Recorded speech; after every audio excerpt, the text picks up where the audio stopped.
I've always been interested in real-world problems.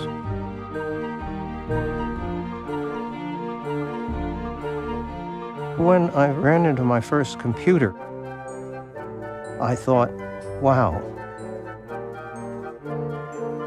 I'd seen factories and things. Those machines, they had no ability to change. They had no ability, in short, to think. That was the missing element.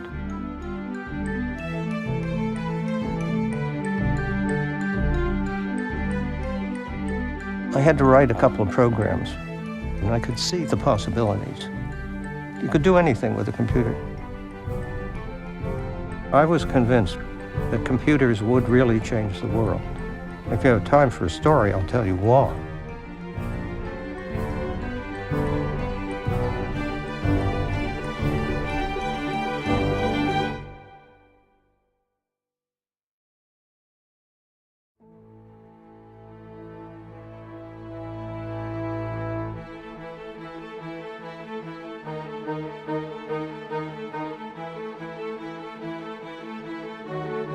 In the late 50s, all of IBM's existing product lines were running out of steam, principally because they didn't have enough memory.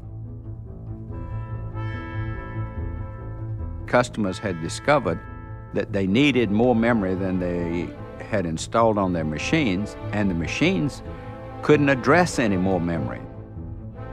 The basic concept was that we would replace all the existing product lines. In January of 1961, we had a day-long winter carnival in which corporate brass came and listened to our plan, and almost everybody thought that was a good plan except Senior Vice President Vin Learson. And he went home that night and brought in a new person called Bob Evans and told him, if this plan is right, make it happen, and if it's wrong, change it. And so we fought for 6 months. The plan I was arguing for was something we could do now. The plan he was arguing for was something that would involve waiting until first shipments in 1965. We went with his plan, and it turned out to be a winner. Bob called a meeting of all the engineering managers up at Saratoga Springs to reorganize the lab and set up all new projects, kill all the old projects. To my utter amazement, he asked me if I would take the new product line under his reorganization. I was stunned. We had been scrapping back and forth, and here he is offering me the crown jewels.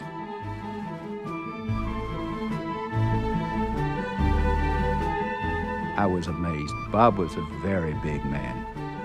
In spirit, in attitude, he's the greatest boss I ever had.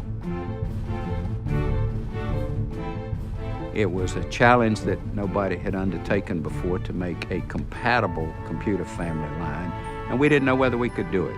There was a Fortune magazine article in the fall of '66 called IBM's $5 billion gamble. The computer business must have been 70 or 80% of the company at that point. And we were putting it all at risk. It was hard. Making the technology work and the manufacturing was hard. But you're proud to be working for leadership that's willing to step out and say, we'll take this adventure on, and if we win big, and if we lose big. My purpose this morning is to discuss with you the technical aspects of the announcement. I think this might be useful because the magnitude of this is somewhat bewildering. We made a general purpose product line that used the same machine for all kinds of applications. You could configure the system according to the application, and yet the computer at the heart of it was still the same. That simple principle is what the clients need all the time. That's why it's so successful, and it has lasted so long. I think in the last count, more than 60-70% of all the data in the world is residing on System 360s. That's quite incredible.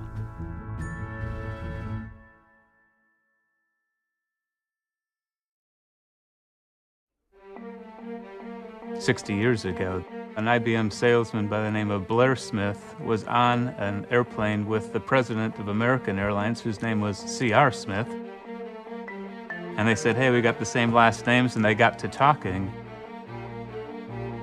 IBM was using some technology in the defense area, and could that technology be applied to solve this problem that the airlines had of making reliable reservations? At the time, it was a manual process. They had a set of cards and kind of a lazy Susan, and they would spin it around and pull it out and mark your seat number on it and put it back on. It was a complex problem that no one could solve. IBM put together a research proposal to work with American Airlines to try to apply their technology, and ultimately they created Sabre. The Sabre system provides for prompt, accurate service to the customer by making the sales agent self-sufficient, independent of any other agent, in obtaining all the information she needs to satisfy the customer's desires in the coming jet age. The airline business was growing rapidly. Extreme design measures had to be taken. We had to have capacity and performance. We had to be very responsive to all the reservations that were coming in and turn around the transactions in a matter of seconds. The airline could not make a reservation if that computer went down. And if it had to crash, it could immediately come back to life very quickly, in a matter of seconds. To demonstrate this, I would bring in some people and I'd go up to the console and I would say, now I'm gonna make the system crash. I'm gonna write zeros down in the low area of main memory. And I'd sit there and I'd go, all right, and I'd put in zeros. And I couldn't get it to crash. This is humorous to them because the competitor had a system which would crash when they didn't want it to crash. I couldn't make ours crash. The airline industry that we know today could not function without a system of this nature. When you type in, I want to fly from A to B, and it asked you your name, that software was originally written by me in 1965. Amtrak uses it today. Chicago Board of Options Exchange, the 911 system in New York. You can't beat this old dog that was designed 50 years ago, even with all the modern tools that we have today. When it was launched, the thought was that it would be able to handle 84,000 phone calls a day. It has since been taken out to tens of thousands of travel agents. It's the front end for Expedia, Travelocity, and others, and does probably about 30,000 transactions a second. The problem that they identified then, that they solved in the subsequent years, was so resilient and creative that 60 years later, we can't do any better.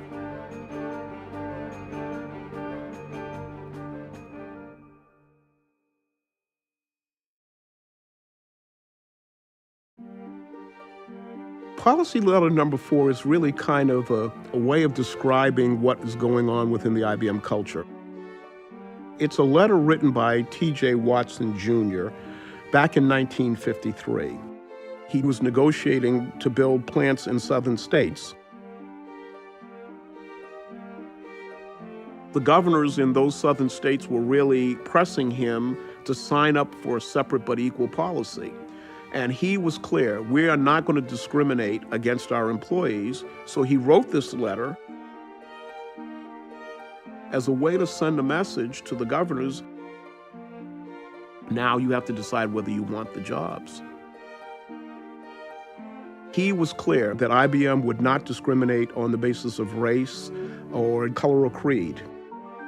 And then he caused it to be printed in the local newspapers as a way to send a message to the governors that this wasn't just an affectation, this was belief. It shows the commitment of the company to put a stake in the ground even when it potentially is going to cost the company something. IBM set an example that others could observe. But this isn't an isolated instance.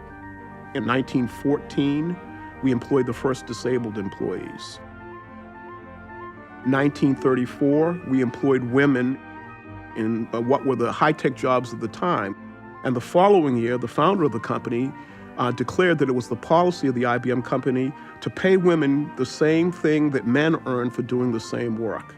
This is like 30 years before any civil rights statute in the United States obligated us to do it. In 1984, you see IBM declaring that it will not discriminate against people on the basis of sexual orientation. 2005, we set a policy that said we weren't going to discriminate against people on the basis of information that we could glean from their genetic makeup.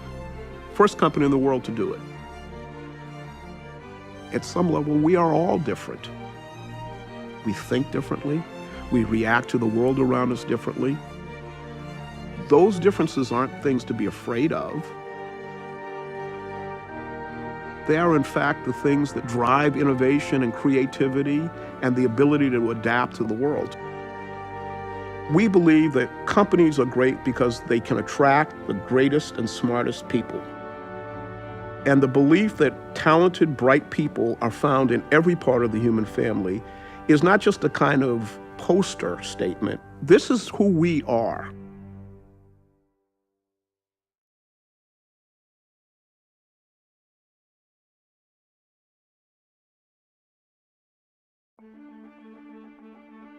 In the late 60s, the grocery industry decided to begin to think about putting scanners in grocery stores.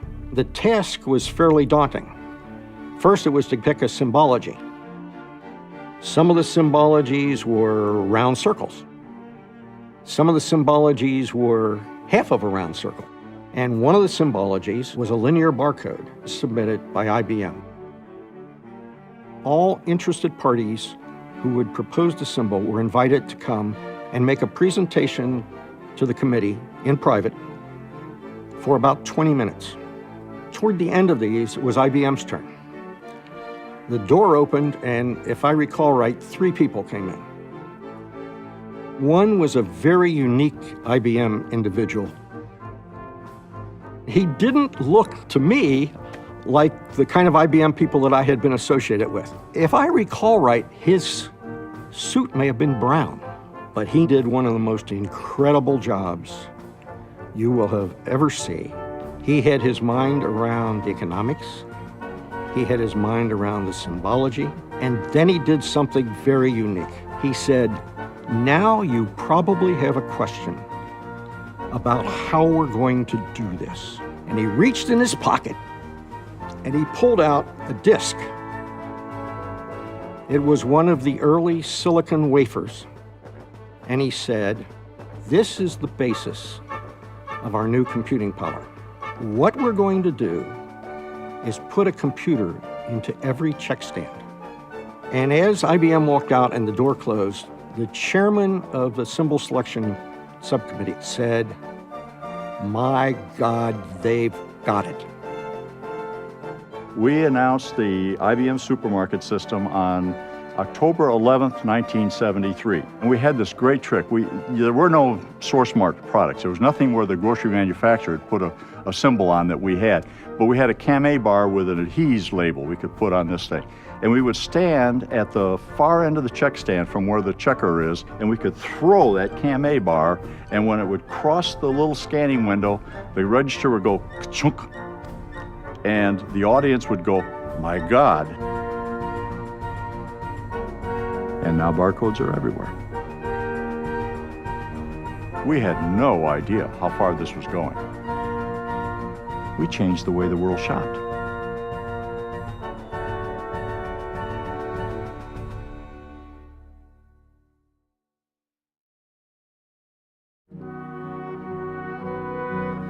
I believe that this nation should commit itself to achieving the goal before this decade is out of landing a man on the moon and returning him safely to the earth. When Kennedy announced we're going to go to the moon and return a man from the moon safely by the end of the decade, that was a thrilling proposition to me. When I came out of college, I had 3 goals. I wanted to do something challenging. I wanted to do something for my country, and I wanted to do it in Texas. I joined IBM in June of '68. 7 days after I graduated from college. I don't think we'd have got to the moon without what IBM did, and I don't think people know that. NASA never built a rocket. NASA never built a spacecraft. NASA never built a computer. They funded it, they managed it, but industry built it. I think industry deserves every bit as much credit as anyone does. And IBM deserves every bit as much credit as any in industry for the space program.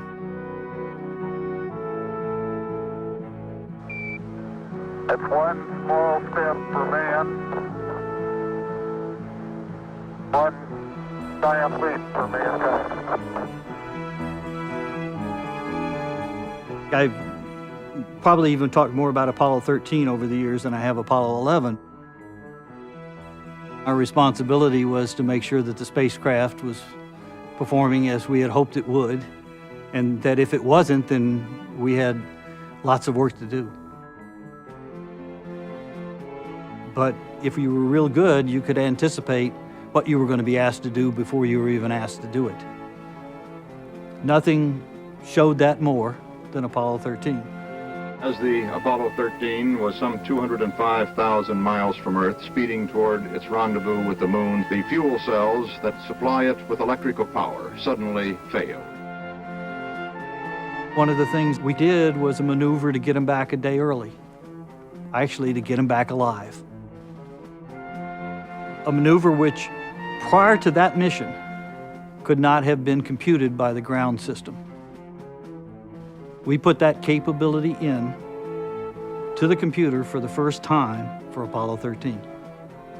And I know that because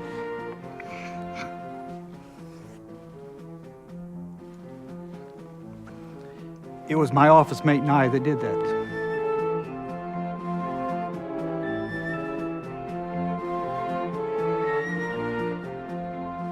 My office mate was the return to Earth expert. I was the maneuver planning expert. Notice how I became an expert in 19 months, but nevertheless, that's the way things work sometimes. People have asked me, weren't you scared of the fact that they could die? I never thought a whole lot about whether they'd make it back again or not. It was just we were going to do everything we could to get them back.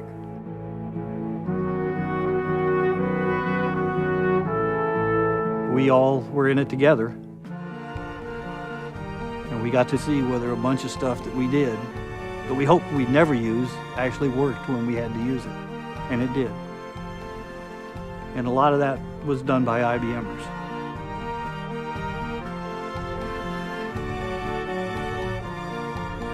That's my Apollo 13 story, in short.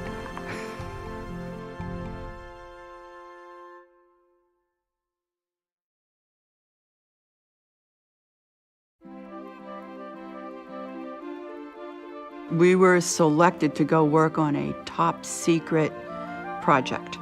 Our mission was to get a product into the market in a year using off-the-shelf components. It became known as the Acorn Project because we knew that the mighty oak would grow. There was about 10, 13 of us. We said we could build this. It's not a big deal. 12 of us that designed it, yeah. 12 engineers. The dirty dozen. We would celebrate together and eat together. No, I don't think any of us slept together, but but we would do just about everything else together. We would be at work late. We trusted each other. It was a tight-knit family. We were all young and energetic, didn't know what we couldn't do. They asked me to do some work on the color graphics card and video for the PC. I said, sure, why not? You know, it sounded like fun. I'm the mother of the motherboard. It's kind of the thing that holds the whole computer together and conducts the orchestra of the computer. And I designed it. Pretty good for a girl, huh? We started in August and we shipped the first prototype to Microsoft by Thanksgiving. That was unheard of. We built something, that everybody wanted and everybody could use and everybody could afford. But we actually wanted to build something that we could use, that we would have, that the designers could actually do something with. I always wanted to build a faster Pac-Man game, so that was part of the test case. Would it run Pac-Man? Anybody came in the office, saw us playing games, we said, we're testing. They were testing the machine, Today, I'm pleased to tell you that we're introducing the IBM personal computer.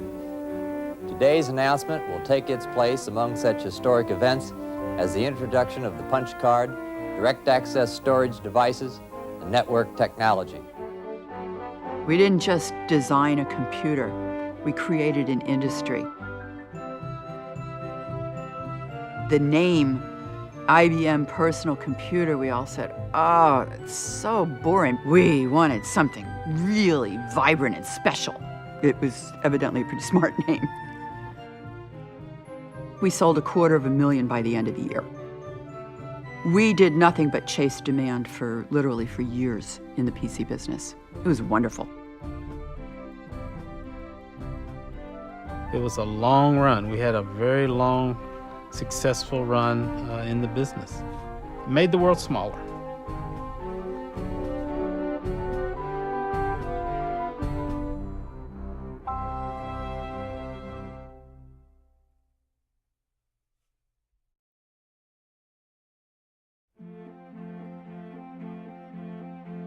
If you go back 10 years ago, technology to decode the human genome had just occurred. There was a rush of ideas in this field. What would you do with such information? Spencer Wells at National Geographic came to us and proposed the idea that what if we could go look at human population all around the planet and look for what is it that makes us similar? And how far back in time and ancestry do you have to go to reconstruct the entire human family tree? We basically use DNA as a tool to study ancient human migrations. How recently did we leave Africa? What were the routes that we took as we moved into Asia? How many people could have made it across the Bering Land Bridge into the Americas? These big kind of anthropological questions. This whole notion that if you look beneath the surface, we're virtually identical. 99.9% identical, in fact. These genetic patterns that are retained in the DNA of indigenous groups around the world are kind of disappearing. They're kind of being thrown into a big melting pot.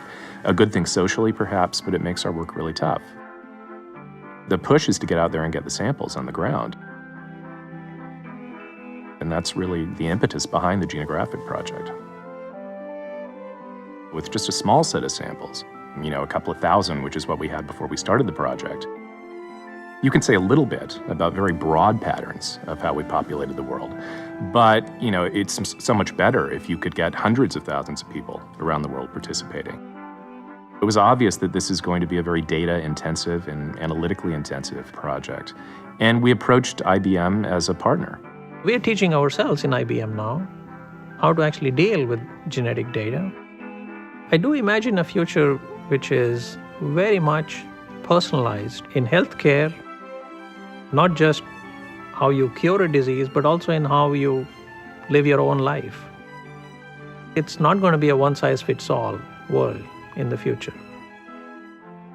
I see a way in which the more we know about the individuals, the more tailored and customized life will be for them. I can imagine such a world, but I don't think we are there yet. I want to make such a world.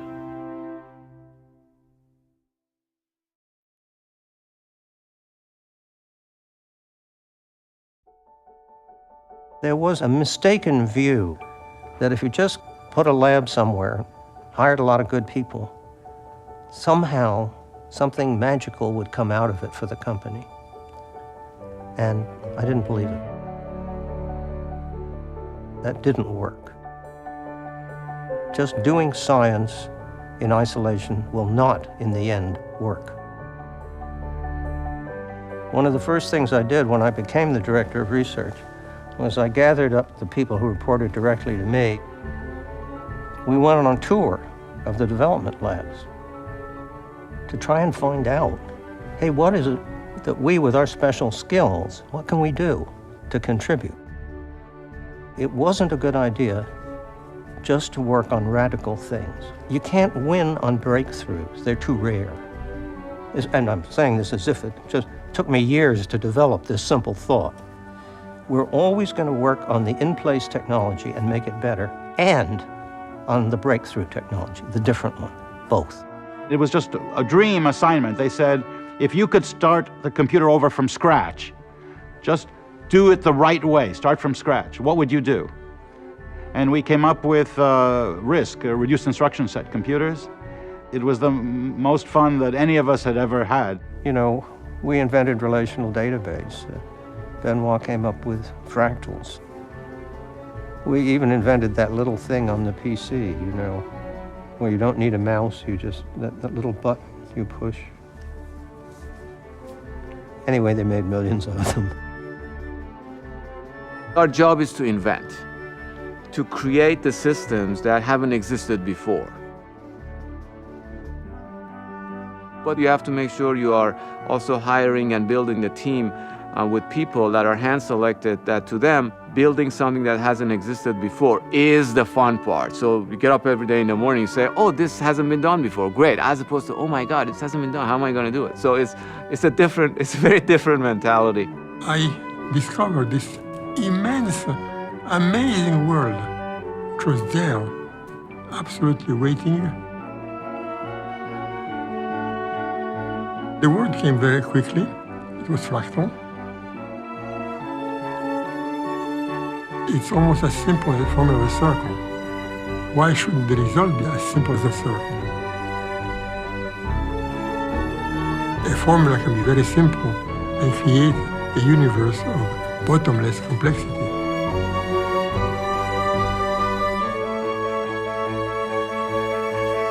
Like, I don't know, a curtain opening.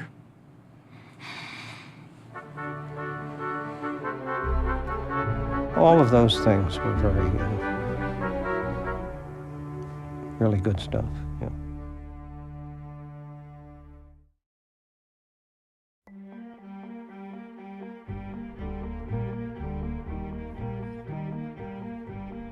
You look at the innovations and progress that have occurred in the industry over the last 100 years that IBM has existed.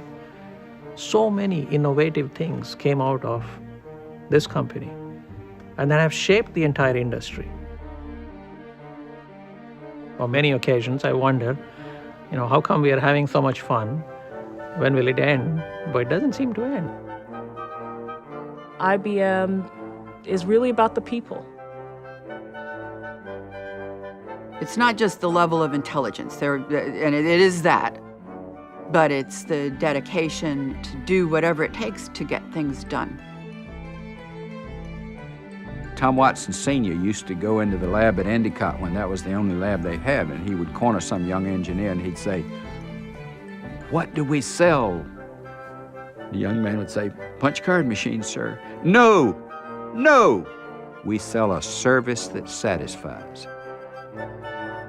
By being able to integrate across these technical disciplines, you are delivering what the clients need. That's the reason that IBM will be there and prosper and helping people for another 100 years. What's most amazing to me is how the company keeps innovating itself. You've got to stay alert, and you've got to be nimble on your feet, and you've got to recognize that what was true yesterday will not be true tomorrow in terms of technology and what you can do with it for people. I work with people who've been there for 26, 27 plus years. You work for IBM for that long because you don't realize it's been that long, because you get the chance to do new things all the time.